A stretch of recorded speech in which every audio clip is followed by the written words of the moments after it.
नमस्कार। आपने देखना शुरू कर दिया है सबकी खबर और मैं हूं आपके साथ आयुष शुक्ला। भारत दुनिया की सबसे तेजी से बढ़ती अर्थव्यवस्थाओं में शामिल है। सरकार $5 ट्रिलियन इकोनॉमी की बात कर रही है। इंफ्रास्ट्रक्चर पर रिकॉर्ड खर्च हो रहा है, लेकिन दूसरी तरफ शेयर बाजार की दुनिया में भारत को बड़ा झटका लगा है।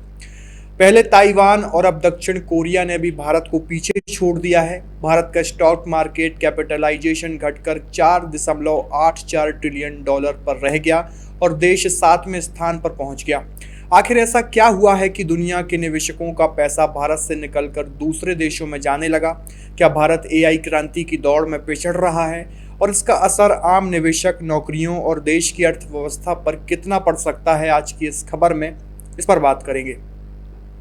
सबसे पहले बात करते हैं कि आखिर मार्केट कैपिटलाइजेशन क्या होता है।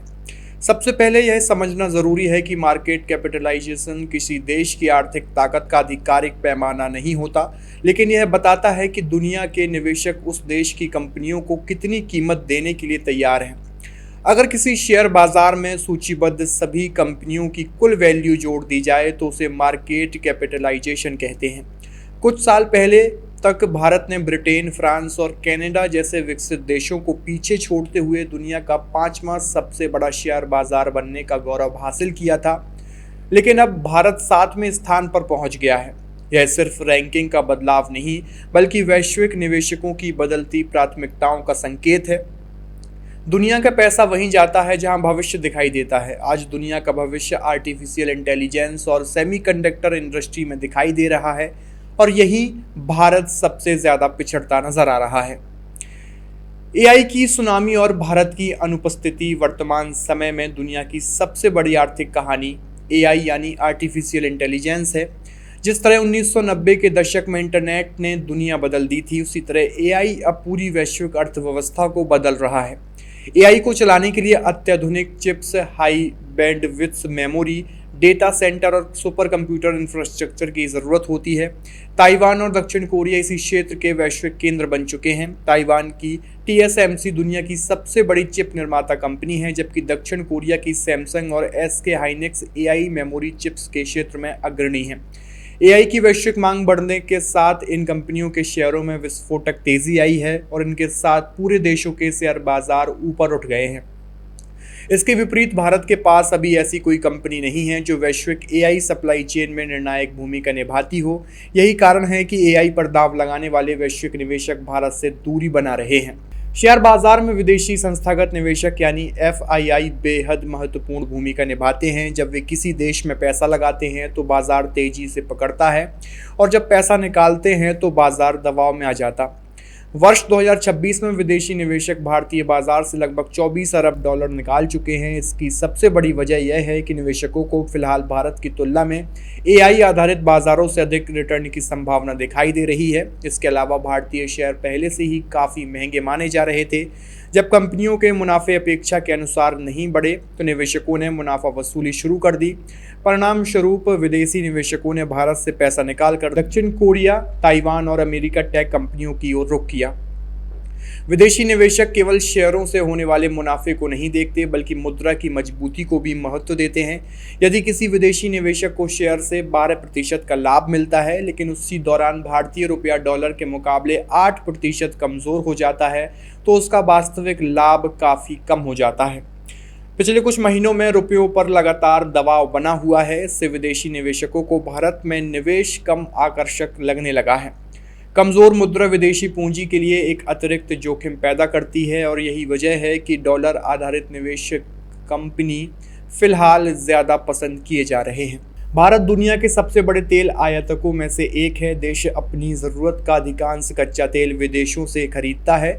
जब अंतर्राष्ट्रीय बाजार में तेल की कीमतें बढ़ती हैं तो भारत की अर्थव्यवस्था पर सीधा असर पड़ता है। तेल महंगा होने से परिवहन, बिजली उद्योग और उत्पादन लागत सब बढ़ जाती है। इससे महंगाई बढ़ती है और कंपनियों का मुनाफा घटता है। वर्तमान में मध्य पूर्व में जारी तनाव और वैश्विक अनिश्चितता के कारण तेल की कीमतों में तेजी देखी जा रही है। निवेशकों को आशंका है कि यदि यह स्थिति लंबे समय तक बनी रही तो भारतीय कंपनियों की कमाई पर गंभीर असर पड़ सकता है। भारत की सबसे बड़ी कमजोरी क्या है?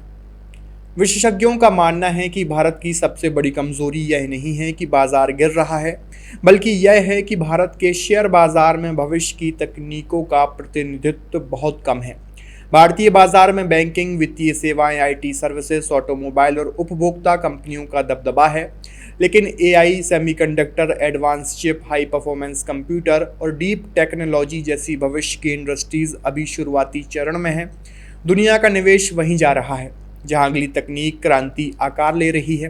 भारत इस दौड़ में अभी दर्शक ज्यादा और खिलाड़ी कम दिखाई देता है। क्या स्थिति 2013 के फ्रेजाइल 5 दौर से भी खराब है?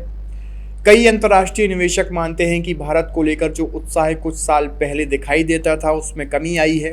निवेशक और अर्थशास्त्री रुचिर शर्मा ने हाल ही में कहा है कि वैश्विक निवेशकों का पूरा ध्यान एआई पर केंद्रित है और भारत को इस क्षेत्र में कमजोर खिलाड़ी माना जा रहा है।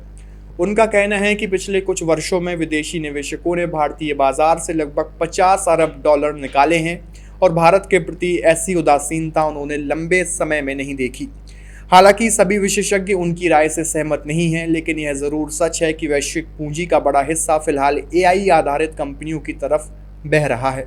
तो क्या भारत के लिए अब खतरे की घंटी बज चुकी है?